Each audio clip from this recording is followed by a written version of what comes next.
AICC മുൻ പ്രസിഡന്റും സ്വാതന്ത്ര്യ സമര സേനാനിയുമായ ചേറ്റൂർ ശങ്കരൻ നായരുടെ പാരമ്പര്യത്തിന് വേണ്ടിയുള്ള പോരാട്ടം തുടർന്ന് കോൺഗ്രസും BJP. പ്രാദേശികമായി നേരത്തെ തന്നെ ഇവിടെ ചില തർക്കങ്ങളൊക്കെ ഉണ്ടായിരുന്നു. ഇന്ന് അനുസ്മരണ ദിനമായിരുന്നു. കോൺഗ്രസും BJPയും അനുസ്മരണ പരിപാടികൾ സംഘടിപ്പിച്ചു. എന്നാലോചിച്ച് നോക്കണം, AICC ഒരു അധ്യക്ഷനായിരുന്നു. ഇപ്പോൾ BJP കൂടി അനുസ്മരണ പരിപാടി സംഘടിപ്പിക്കുകയാണ്.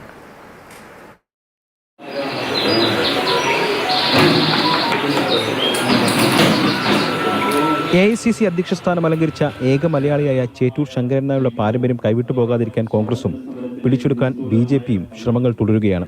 ചേറ്റൂർ ശങ്കരൻ നായരുടെ ജന്മവാർഷികത്തിൽ ഇരു പാർട്ടികളും പാലക്കാട് പ്രത്യേകം പരിപാടികൾ സംഘടിപ്പിച്ചു.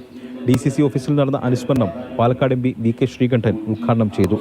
സ്വന്തം പാർട്ടിയിൽ സ്വാതന്ത്ര്യ സമര സേനാനികൾ ഇല്ലാത്തതുകൊണ്ടാണ് കോൺഗ്രസ് നേതാക്കളെ സ്വന്തമാക്കാൻ BJP ശ്രമിക്കുന്നതെന്ന് VK ശ്രീകണ്ഠൻ ആരോപിച്ചു. അവർക്ക് ചെയ്ത തെറ്റിന് പ്രായച്ചിത്തം ചെയ്യാൻ BJP സംസ്ഥാന ഘടകം തീരുമാനിച്ചിട്ടുണ്ടെങ്കിൽ ചേറ്റൂർ ശങ്കരൻ നായർ മാത്രമല്ല, ഒട്ടനവധി പ്രമുഖരും പ്രശസ്തരും സ്വാതന്ത്ര്യ സമര സേനാനികളുണ്ട്. അവരുടെ ലിസ്റ്റ് കോൺഗ്രസ് പാർട്ടി BJP സംസ്ഥാന ഘടകത്തിന് ഏൽപ്പിക്കാം. കോട്ടമൈതാന പരിസരത്ത് സംഘടിപ്പിച്ച പരിപാടിയിൽ ശങ്കരൻ നായരുടെ ചിത്രത്തിൽ BJP നേതാക്കൾ പുഷ്പങ്ങൾ അർപ്പിച്ചു. ചേറ്റൂരിനോട് കോൺഗ്രസ് കാണിച്ചത് അനാദരവാണെന്നും ചേറ്റൂരിനെ ജനങ്ങളിലേക്ക് എത്തിക്കാനാണ് പാർട്ടി ശ്രമിക്കുന്നതെന്നും BJP പാലക്കാട് ഈസ്റ്റ് ജില്ലാ പ്രസിഡന്റ് പ്രശാന്ത് ശിവൻ പറഞ്ഞു.